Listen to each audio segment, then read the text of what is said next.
Right, I think we'll kick off the very final stretch this time of our conference. And it's time to open the closing panel, where we'll be talking about what we've heard and seen over the last couple of days. It feels like a long time, but it's actually been 24 hours or just a couple more, 26 hours or something at this stage. For that, I'd like to invite the four speakers of our closing panel. So please welcome Cecilia Cabello, who's Director of European Policies at the Spanish Foundation for Science and Technology. Patrick Flandrin from the French Academy of Sciences, and he's a senior researcher at CNRS. Karen Salt, who's Deputy Director of the RNI System, Diversity and Security in the UK. And Gráinne Walshe, who's Assistant Director for Partnerships and Impact at the Irish Research Council. Welcome to all four of you, and it's a pleasure to have you here. Now, you have a difficult task ahead of you because, as I said, we're going to be brushing up on most of the things we've been talking about for the last 24 hours, and also looking at the different aspects that have maybe struck you, or the highlights that you have taken away from the discussions. Now, I'm going to start with Karen because she has to leave, unfortunately, for a meeting in about 15 minutes. So, Karen, maybe your key takeaways of all the research projects and the discussions that we've had, and then I have another question that I will also ask you before you go, and before I turn to your fellow panelists. Thank you. Thank you very much. Can you all hear me? Try this one better. One of them did. Hello. Excellent. We'll move this one away, so we're not tempted. Yes, I have those many things that you'll all remember, trying to be 900 places at the same time. So I have to go and talk to all of my heads of all of my councils. I will be back hopefully. So I'll just be over there in the other room. You might hear me scream. It's all fine. But I do want to thank all of you for the opportunity to come and join you, and to the organizers and to this fabulous networks that you've created. They're exciting to hear the conversations, and I think recognizing some of the facial features of some of you who have said, yes, we've already had those conversations 900 times when people have raised the questions in the room. But there were definitely four things that really stood out, I think, across all of the papers, the presentations and the networks themselves. I found it fascinating to hear about the differences across disciplines and careers. We've heard some conversations about time, queer time or other sets of time. But I was also thinking about the time of an individual's life. We were talking about migration or people moving from various, and how time slows or has to get locked while you're doing those sorts of big journeys, or even career reentry for individuals. Just starting to think around temporality.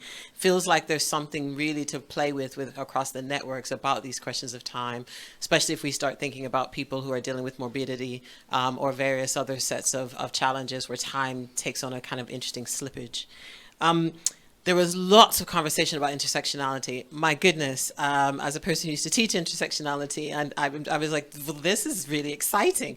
And a lot of conversations of qualifications about what people actually were referring to when they were talking about intersectional things, whether or not those are forces or methods. There's a point to that. I want to get back to that in a minute about methodology. But what I really didn't hear a lot of, but I suspect was buried across these projects, is something that I've been referring to as pipe work. So pipes, like the things that would sit in the walls to funnel the electricity. Well, you can see some pipes here in a room like this. It's the things that need to exist across the network to allow it to function.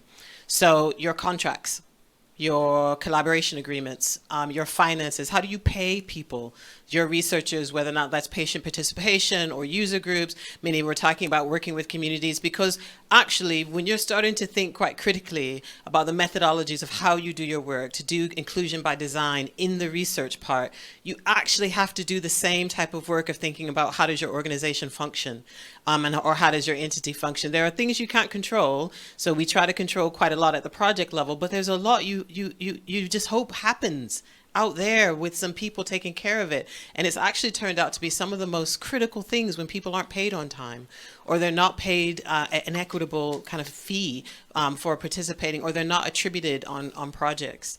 But I wanted to get back to the methods point, and I think this was really interesting to me, just to hear the differences across the projects where people were talking about gender related things. So they were talking about something else completely different, but it was gender related, where there were folks who were talking about the gender dimension. So they were clearly thinking about the spectrum of gender and the dimensions of gender, and somehow their projects were kind of a part of that. There were also factors that seemed to be gendered, and really kind of interesting ways. And as I started really thinking about this last night and today, about impacts, factors, causes, and kind of interventions, I really want to encourage, I think, various different projects to really start thinking about their data. Not just the methodologies in terms of the how you're doing this, and then reporting a bit on your disseminations and your findings, but actually what are the relationships that your data is making transparent for you? I frequently say data is relational. And it's really critical when you're working, especially across the dynamic spaces that many of you are working on, and you're bringing data, gender into this, or gender is a formative part of what you do. You have to understand the relationships of gender to that world. And that means you're looking at a relationship. It may not be a cause, may not be an actual impact, might actually not be directly related, but you have to start to grapple with that relational aspect, and I think if you give that the language, what is the relationship, you'll answer what is gender. You'll answer what are all of these other pressing terms that people would like to locate to being one finite type of thing, because often it is slippery. That's like the part of the nature of it, as opposed to being static over time. So those are my four. Some really interesting observations of, I think, some solid, fantastic work. A proposition to you about thinking about how you have made this network work, right? What are the things that you've set up to allow that to happen, all of the kind of pipe work. And then some critical questions still, I think, remaining around these questions around the relationality part, around the data. While you're here, since we're not sure we're going to get back, we're going to get you back before the end of the panel, and you still have a few minutes. I have a question that I'm then going to ask everybody else as well, so it gives you time to think about it. But what do you think the right levers of action can be to incorporate further the gender and sex dimension in research, whether it's at EU level, national level, or at the level of funding organizations? A small question. You've got 10 minutes. Exactly. So there are. I'm a systems analyst. I love systems. I love big scale problematics and systems. Complex. The more complex the system is, the better it is to even analyze it, because it's super juicy. Whether or not that's thinking about ecosystems or thinking about political systems, but you tend to, when you're doing this work, need to really understand the different kind of forces or mechanisms that move through. Just take a cell. If you're just trying to understand how do things move within that cell, you need to really understand the mechanisms that are underneath that. So if there's anybody who do molecular work, you will know that this is quite critical of really trying to understand that. But it works the same if you're starting to think about funding or programs or projects or outcomes. You really need to understand what are those various different mechanisms. We use the lever driver kind of conversation, but I find it sometimes a bit too simplistic, because it's trying to suggest that you've got all the levers in the world to just press a button and then you'll magically make a whole bunch of stuff happen, when actually that's not a lever you have at all. It's something that you might be able to influence. It might be something you may be able to suggest, but you don't have your finger on the pulse about. You can't just draw down from the magic bank to get more funding. You can't just hire more people because you'd like to tomorrow. There are other sets of forces that are there. And so just trying to work that through about levers is really critical, but it's worth mapping it out. I think across this network, you've got various different institutes. You've got various different folks at various different strategic roles within various different organizations. You've got a range of NGOs, you've got funders, you've got research adjacent types of people. If you actually start to balance out the set of folks that not only you've put together on an individual project basis, but as a collective, you'll probably have loads of levers that will be at your disposal. And that's actually what you need for change. Somebody had already mentioned about you don't just need to talk to a minister or an individual policymaker when you want to try to leverage a policy change. You need to talk to the apparatus that surrounds those sets of folks. But it would work the same, I would think, in this group. Because that means you get to take the pressure off yourself by thinking you have to be the one knowing where all those levers are and pressing them yourselves. You can actually lean into the collective that you've got to be able to move some of those forward. So I mentioned some of those are funding, absolutely. But some of those are actually being in the right place at the right time for funding that hasn't happened yet, that's coming down the pike in a year or two, but making sure that your collective has got the capacity to be able to respond if there is changes that are coming. That's also starting to, I think somebody has I was talking about influencing WHO guidelines. Well, that's a long-term game if you're trying to influence WHO guidelines. That's not something you just do overnight and you send an email to somebody and it happens. So what do you need to do to be prepared to influence those sorts of guidelines or trainings? But also at the same time, what are you going to not do? Right? Because I think, again, if you're going back to the mechanism systems perspective, you can't do it all. So by chasing something over here to move it into a vacuole, that means you're not going over here with something else that you need. So what are you giving up? And are you giving it up in a way that you understand it and you can acknowledge it? Or you're just running into cells all around you, hopeful that something sticks on something as you're moving. That sounds familiar? Yes, I think that's probably what most of us do. We're just grappling at everything that's right in front of us in terms of moving forward, as opposed to what do you need to strategically do. Now, I'm talking stuff that excites me. I can see some of you look bored to tears with what I've just described, because you're just like, that just sounds the most awful type of thing possible. But I will imagine that there will be somebody in this network that this is their juice, right? They'd sip at this all the time because they think this way and it interests them. Well, why not actually have, as what I was talking about with the Policy Evidence Center yesterday, why not actually pull together a cross-network team that could help start to think about where are those other sets of policy levers across the wider piece? People who can actually start putting together a list of possibilities, as opposed to you, again, having to try to add it to the sets of things that you do, because the collective knowledge here has got to be brilliant across every single different type of entity that is out there. And I think that, to me, sounds like the future for what this network can do. You can do your individual projects, and most of you are brilliant at those. You don't need a lot of help to how to do your individual projects, and you've got a collective to be able to move forward with those. But you are a network of networks now. You are a collective.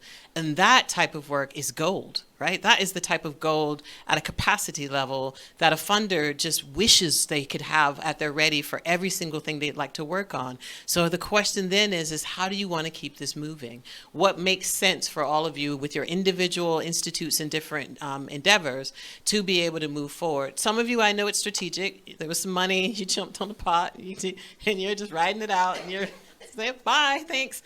That's fine.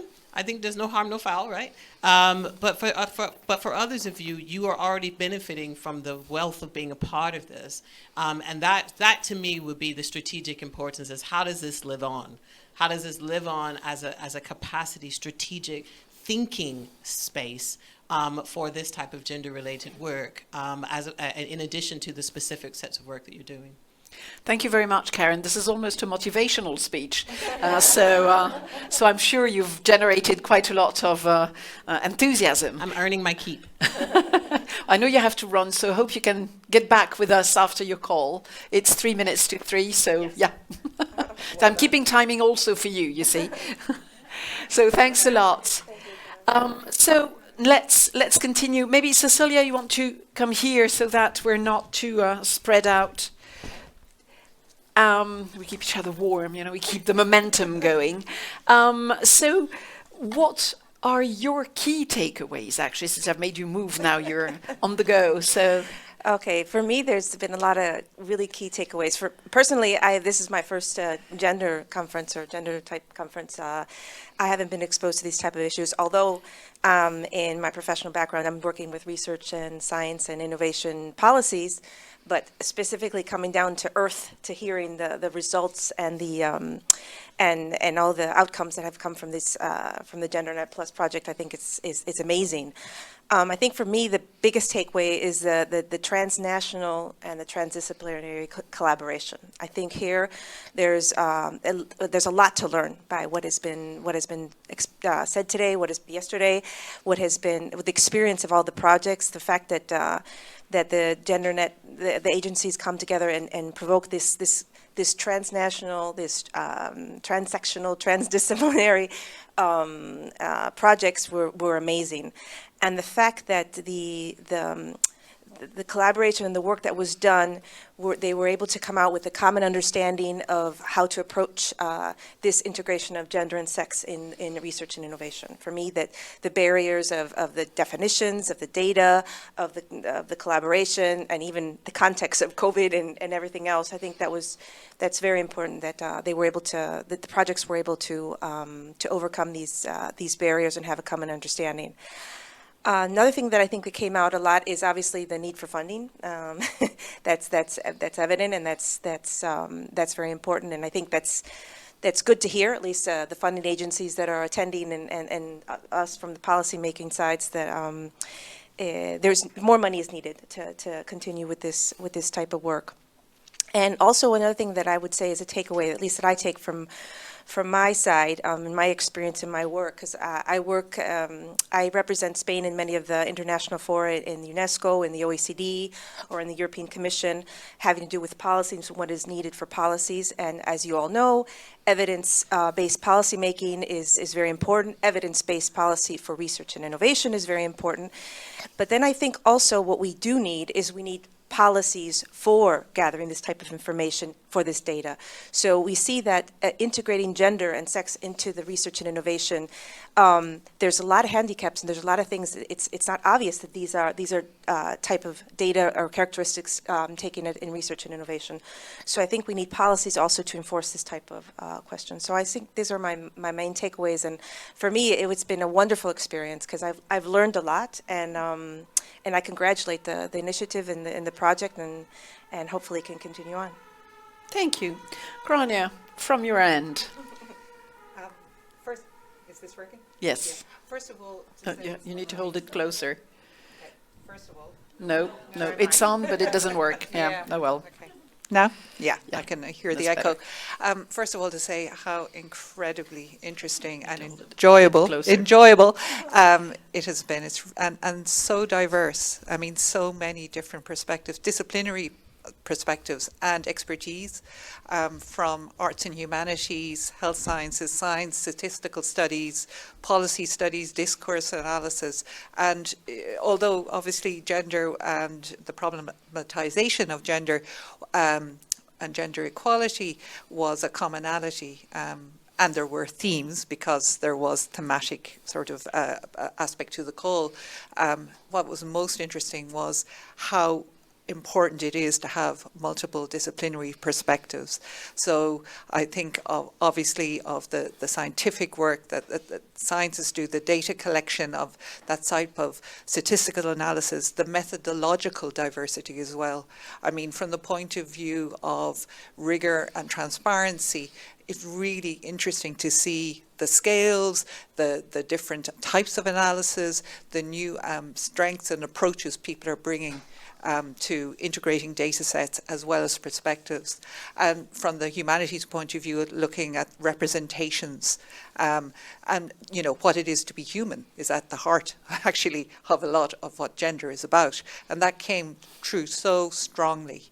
Then there are structural and policy aspects that were discussed in very many different ways, from the ways in which obviously funders need to include sex and gender dimension as a prerequisite of their calls in order to ensure that it is considered in the research, but not just include it as a tick box, but to include it as something substantial that would be potentially evaluated, that would be followed through to journals. I think that was you, Louise, saying that if a journal doesn't include a disaggregated data by gender insist on it before it publishes something, then that's a lever.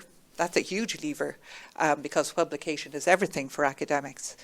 The other thing that struck me was there's a huge burden on everyone working in this area to be both researcher and activist, and to include everything, and to be everything, and to be talking to ministries and governments and funders.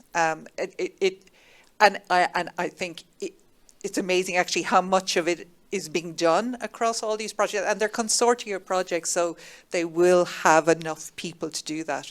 But it strikes me that you can't expect that of every research project on gender. It's a huge burden, and it's too much to ask.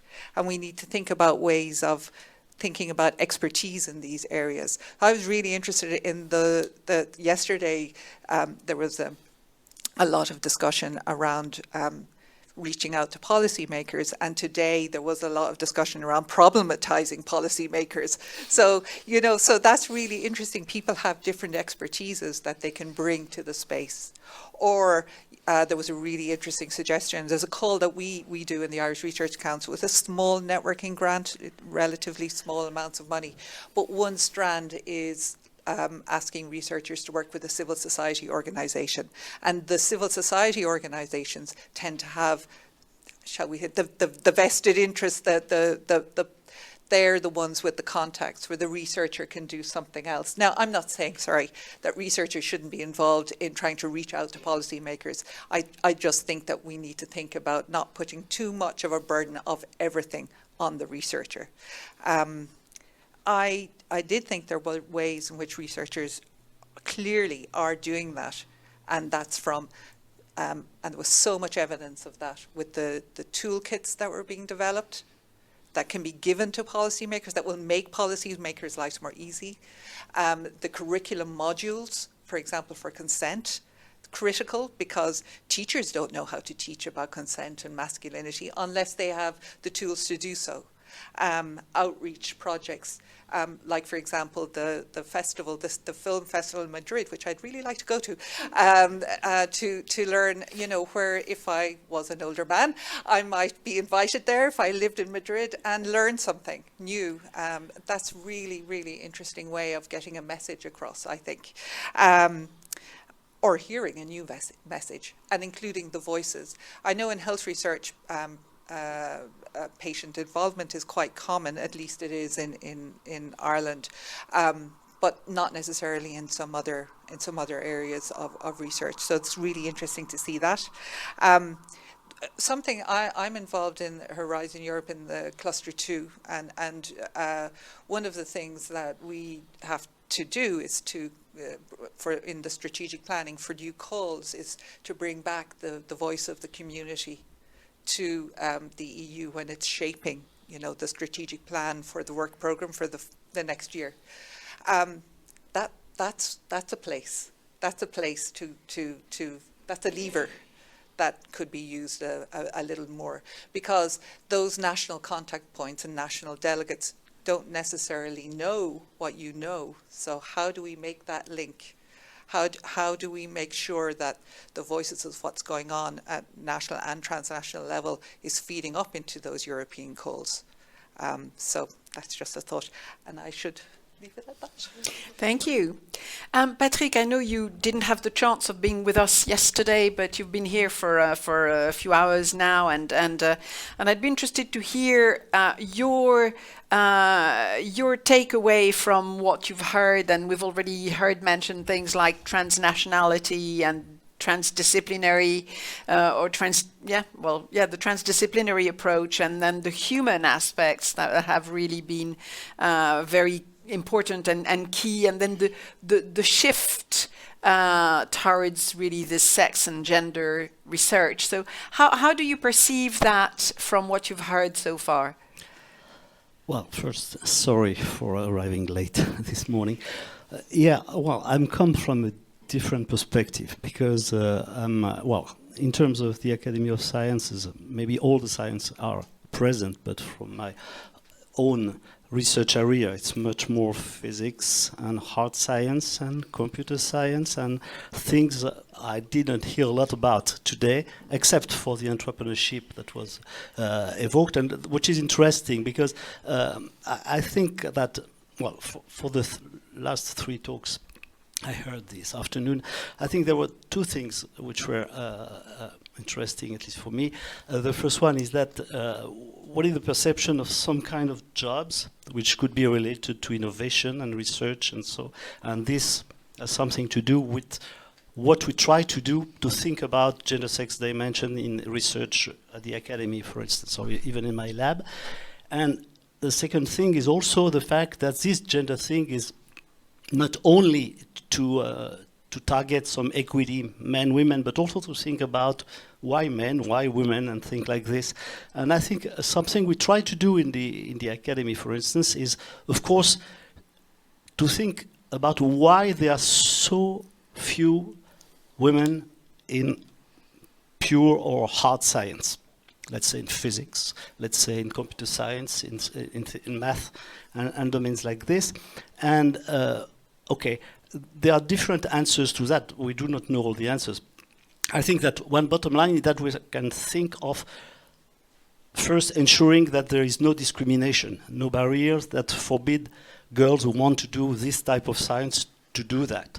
And this is important because it's very often related to an image, the project of what this kind of work is. And very often what we say, and for instance, we are partner in a program with supporting young talents at the level of doctorate level or PhD or postdocs, which is to really give an idea of what we call classically a role model, which is not this intimidating role model of who was Marie Curie or whoever, which in some sense is counterproductive because it seems to be so remote of what can be achieved that it can discourage talents. Whereas if you think of young women who are 22, 26 or something like this, they could be sisters, cousins, or much more familiar, I think it's much more important. But if you think a little bit about this notion of role model, very often the role models that were role models for these young women were older women who were in some sense pioneers in their domain, because there were very few women in these areas. And who were the role models of these pioneers? Generally, they were men.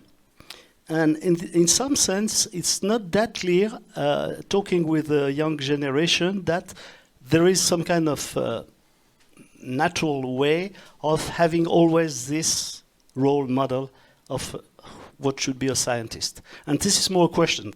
I have no answer about this, but I think this is important to question because this is true for women, this is true for men, exactly the same way, because now very often young people who want to engage in a research career do not do what we did 40 years ago. They think differently about quality, about the sense of what will be there, why they are doing this in terms of personal life and things like this. And I think including this dimension in the problem should be done, because this has something to do with this dimension for the career itself. And then I'll just comment on the fact that there is a distinction, because when you think about making the gender sex dimension enter the research area, there are two different things. One, which is the content, the object of the research. Okay, and in some cases it's just not at all relevant, nothing to do. If we think of a formation of a black hole or solid state physics, it's not relevant whether you are a man or woman, it doesn't, okay. That's not that true, of course, for life sciences, health, for sure, where you have much closer interaction. But I think what is interesting also is that now you have intermediate domains which are related to the technology.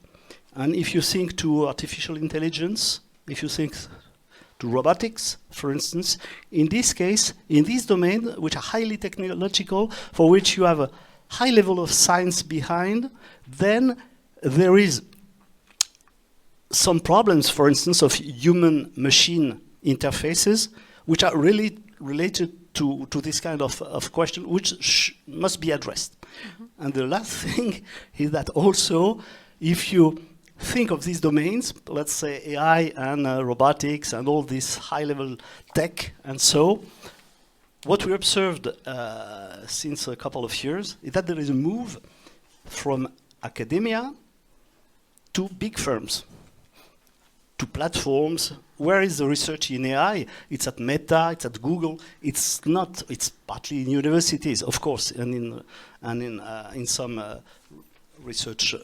Funding agencies, but not only, which poses new problems in terms of who is defining, and this has been said, and I don't remember by who this morning, who is defining some kind of a norm which is related to these techniques and the way they are used, which doesn't come from, I would say, funding agency, which will be also an expression of state research, public research, which is some kind of output of a democratic discussion. This is much more another way of thinking of deciding what should be or what is de facto a new norm, which is related. And I think this has to be questioned, not only in terms of it's a little bit different from gender, sex, but it's related to that because there are also ways of thinking of gender and sex in this platform, which is the fact of the chief of that's more Zuckerberg who decides what is allowed or not, and it is not the expression of a democratic expression. Mm-hmm. Okay. Yeah, you're opening up onto a whole new era, and I think we could start another day and a half of discussions onto the topics. But I think it's interesting that you do open up onto further topics from the same basis, but with a different point of view. So I'm going to come back to all three of you with the same question as I asked Karen about the possible levers, and actually I'm going to put together two questions. First would be the levers of action to incorporate the gender and sex dimension in research, whether it's at EU level, national level, or at the level of funding agencies. And at the same time, how can we enhance, or how can we generate more action to take on these angles of sex and gender into research? You know, so it's kind of the two together, is not just the levers at geographical level, but also just to make sure that it's taken on more broadly. So, Camilla, I think this is not working. Yeah, Cecilia should. Yeah. Well, okay. Maybe we have. Yes. Well, it doesn't matter if we have an issue with one. Sorry. As long as we have. Sorry. I want to come back to the point a little bit of what Karen was saying about the levers of action here in this fora of the researchers and the community and the network that is being built. I think some levers we need to recognize that have to come from top down. Mm-hmm. Okay, so here I would like to recognize, and I think the role model that the European Commission has played with Horizon Europe in making integration of gender dimension in research and innovation in the proposals mandatory. I think this was a big step. And it has triggered, I mean, it's important for many things. It's important because that way the quality of science is better. That way it's a better use of resources. It's a way of integrating and achieving the United Nations Sustainable Development Goals. I mean, I think there's a lot that this provokes. And this top-down effect does call for countries within the European Union also to take this model, because many of the countries follow the role model of the European Commission. And in this sense, Spain has gone ahead and did the same thing, and we have a law that we just reformed in 2022. It's an older law from 2011, but they decided to update it and integrate it. And one of the main things that they tried to address is some of the cross-cutting issues. The issues of researchers' careers, obviously, is a cross-cutting issue, but also the issue of integrating the gender dimension in the research projects.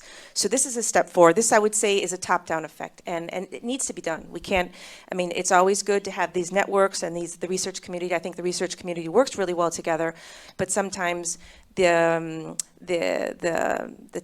from the top, things can be trickled down and easier into the other levels. So you have the European Commission, you have the Spanish law, and this obviously translates into what the Spanish Agency for Research that funds research, that's one of the partners of the GenderNet Plus, also has went ahead and took a step forward in this whole integration of research of gender and sex in research and innovation. So I think that's really important. Another thing I think to convert this into action is a good communication strategy. I think communication is fundamental in how we get the message across.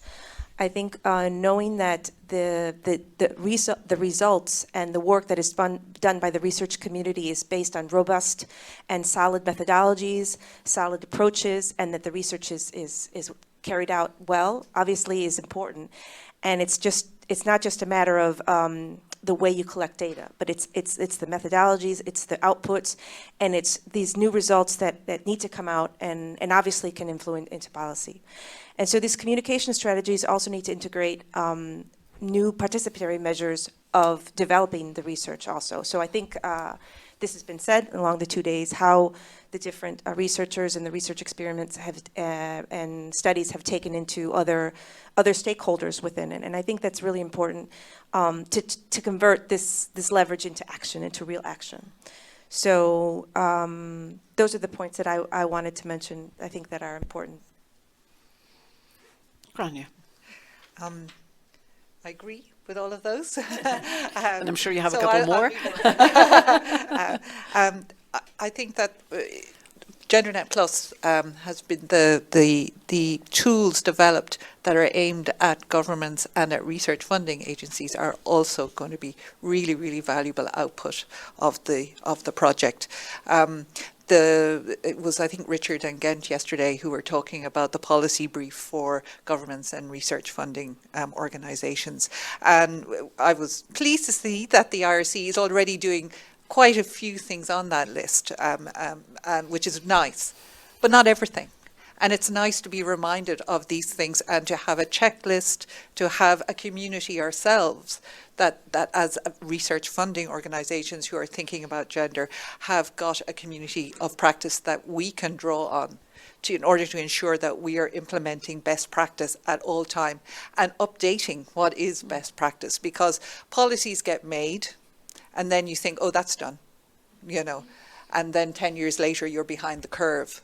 Or institutional memory is lost in organisations, someone moves on, priorities change. So it's really, really important to have those tools to reflect upon and to ensure that we're keeping, at the leading edge of the integrating gender into our funding proposals and ensuring gender equality. And although it's not just about looking at gender balance, but speaking to what Patrick was saying, I mean, we fund all disciplines. And of course, we find that women are underrepresented in applications for physical sciences and engineering. Although the proportion of awards coming through is, the gender ratio there is good. But, that's masked when we look at our overall figures. So you need to drill down and we need to think about how we can help. And how we can help, so there's there's the gender proofing of our processes, ensuring panels are gender balanced and that that chairs of panels are, there's a spread of gender and so on, that there's good training in place for assessors as well as for applicants. But But I think what's really important as a funding agency is to offer a multitude, or not a multitude because we're not that big, but a variety of different funding instruments. So both top-down type instruments, so a call like this that calls out gender and, you know, particular areas. But also what we do a lot of is we have basically fundamental, you know, individual ERC type calls, if you like, where it is bottom up. So it is the researcher's own interest and expertise, because that actually will determine the next frontier in research. So that speaking to Karen's point earlier, that's where the expertise for that new area in 2 years' time comes from. It's from researchers working in and bringing through the ideas that then we can all jump on and implement as policy somewhere down the line. So I think it is a combination of factors from a research funding agency's point of view. There's a lot of talk now in Europe and nationally in Ireland and other countries about societal challenges in research. And this is really important. But the kinds of topics that are considered to be a societal challenge themselves can be defined differently, and that can be gendered. So that's something as well that researchers can very, you know, they can shape that landscape for those of us who think in narrow little boxes. And that's just before I get back to you, Patrick, I'd like both of you, Cecilia and Gráinne, to pick up on the point made by Patrick, actually, about how, to pick up on the point made by Patrick about the fact that research is more and more privatized now and led by major corporations and so on, which kind of links to the point also made by Karen, the fact that scientists cannot do it all, and they have to prioritize. And if we link that to translating things into actions, you know, I'm sort of building a triangle between the three. How can we reconcile those three aspects? I mean, do you see it as the role of funding organizations, scientists, or networks such as this? How do we reconcile those three aspects? That's a bit of a puzzle, isn't it? I don't know if it needs to be reconciled or not, but I do think that, at least in the European context, we do have a good a dialogue between the policymakers, the researchers, and the funders, or the money for research. I think in Europe that triangle's there. It maybe doesn't necessarily exist really well in every field, in every context, but I think it's there, and we just need to build upon this. And in fact, maybe in these type of studies and these type of gender, sex and gender integrated in research and innovation in all fields, like we heard about health today, or health the other day, and other issues here today. I think we just need to improve the dialogue. I think it's a matter of dialogue between the different communities and making sure that the interest for the better good is there, and so that the researchers tackles this type of issue. So although there are priorities driven by special forces, I guess you could say, that's always going to be there. I mean, I don't think it's something new. What is new is the fact that we are integrating in the whole policy cycle the different actors, and in the whole research funding cycle the different actors, which is good.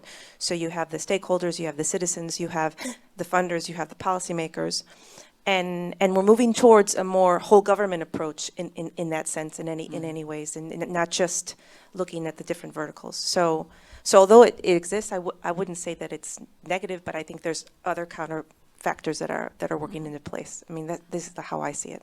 Yeah. Gráinne, do you want to add something on that particular angle, and then I give the floor to Patrick? Yes, likewise, I think there is definitely, it's a much more there's a little bit of a river that flows, and it branches off. And different disciplines have much more of an involvement, for example, with industry than others. I mean, in the hard sciences, in the sciences in general, the need for capital basically drives a lot of this. It wouldn't be so prevalent in some of the other areas, but a funding agency tries to be neutral and just balance it all and just care about the science. But for a government, they're the ones who are the ministries, they're the ones who are trying to balance out these different forces.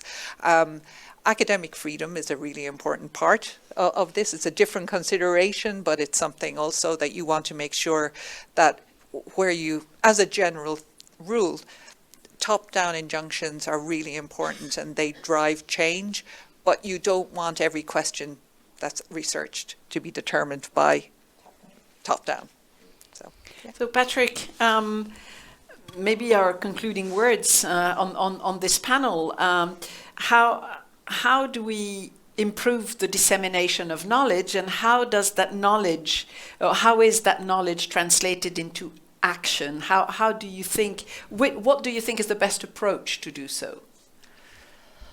I wanted first to come back to sure. question, maybe. So I totally agree with what you said about this triangle and things like this, and especially when you are in the position of an academy, for instance, you are not a funding agency. What we try to do is to promote science for the best, and of course in conjunction with all actors. There is no point in opposing private versus public, and so everybody has to go in a direction they chose together, and things like this. And I totally agree with the fact that we are really there for having this triple bond in between the scientific community, which creates the science, okay, the policymakers, which can give the ways of funding maybe, and so, and also the citizens. And for public research to be well funded, for instance, it's necessary that it's understood by the citizens as useful and as even a priority, and things like this. So it's very important to maintain this link, and this is something which has not, maybe which has been evoked here, but which is education.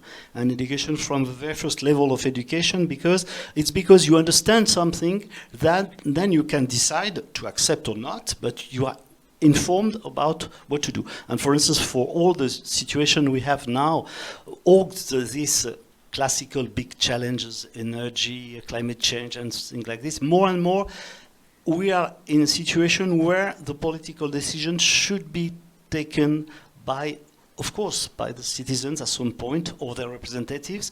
And for this to make sense, it's necessary that this is a well-informed debate.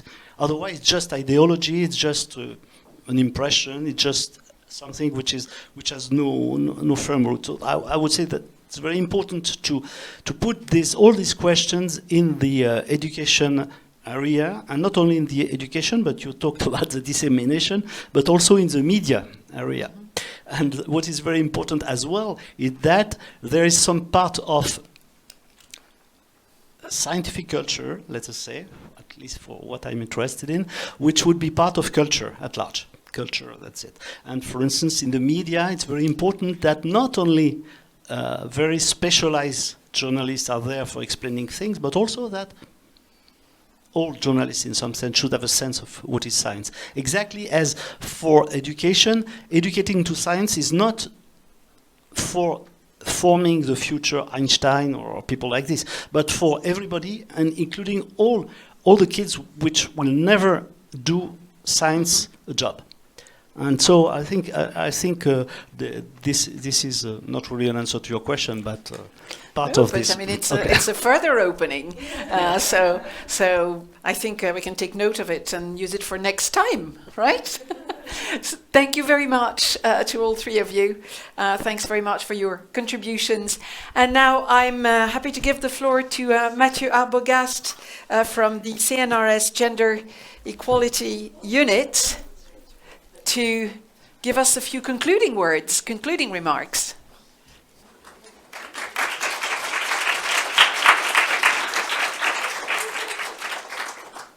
Well, thank you. Thank you, three. The four of you. I see Karen who is back in the room. We've been having 2 very busy days, very intense, so fascinating that I'm not making it up. Some people online woke up in the middle of the night to follow us from the USA.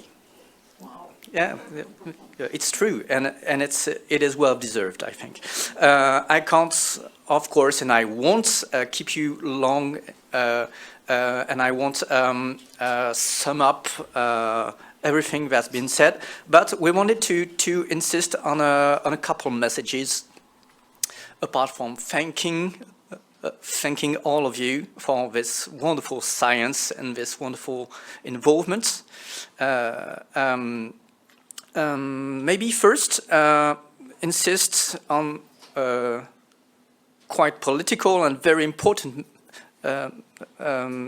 message that was conveyed by all the researchers, all the projects, and also all the stakeholders in the discussion panels, that we do need more specific, dedicated funding to support research, including gender and/or sex analysis. And we need structures to support such funding, because there is a need here, because this approach is still new in a way, still innovative, still emerging, sort of, and thus still badly funded through the usual channels. And we also saw that there is this need and there is a will to keep working together. In the words of Karen Saltz just minutes ago, you are gold because your network of networks is gold. And as Elizabeth counted, all projects include somehow 400 researchers. It's crazy. It's amazing, really. And we need to keep this going. CNRS is involved and will help maintaining this network of researchers, but not as a closed network, but an open network, open to other researchers, of course, an expanded network. To reflect also on Dr. Angela Carida of CIHR, all these projects are more proof, not proof, but more proof that integrating sex and gender dimension makes better science, and actually cutting-edge science. One cannot insist too much on that. And before I leave the final word to Elizabeth Koller, just to remind everybody here and online, this conference was all recorded, of course, so you will have them online very shortly on the GenderNet Plus website, along with also the policy paper and all the reports made by the consortium in the frame of GenderNet Plus. And I leave the floor to Elizabeth Koller for the very final words. No, it's just, well, to thank you all. I hope you all enjoyed it. It was amazing. So thank you to our panelists who came to really discuss with you, to give you also some inputs on how we could consolidate and have more impact on society and have this structured framework for dissemination, funding, and impact on society. Thank you to the funding agency. There are GenderNet Consortium. So we will, of course, continue and have another meeting to discuss what possible follow-up projects we could set up. And of course, thank you to, well, you, the network of networks, all the scientists who really had amazing results, had this enthusiastic approach, were interacting not only among themselves and within each project, but all together, coming from different disciplines, and showing how much it's interdisciplinary, transnational, and really thank you so much. And last but not least, a special thank to Chloe and Laura Flor, who really did a great job.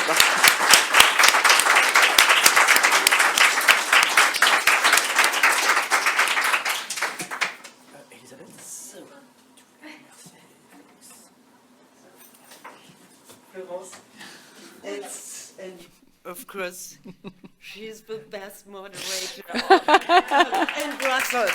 So, Thank you. thank you so much. Thank You've you. been moderating the 2 days. That's really an exception. 2 days, one person only moderating. So she's the best, not only in the Brussels place, but I think in whole Europe. So.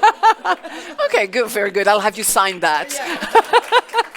Thank you very much. Ladies and gentlemen, it was indeed a pleasure being with you over those 2 days.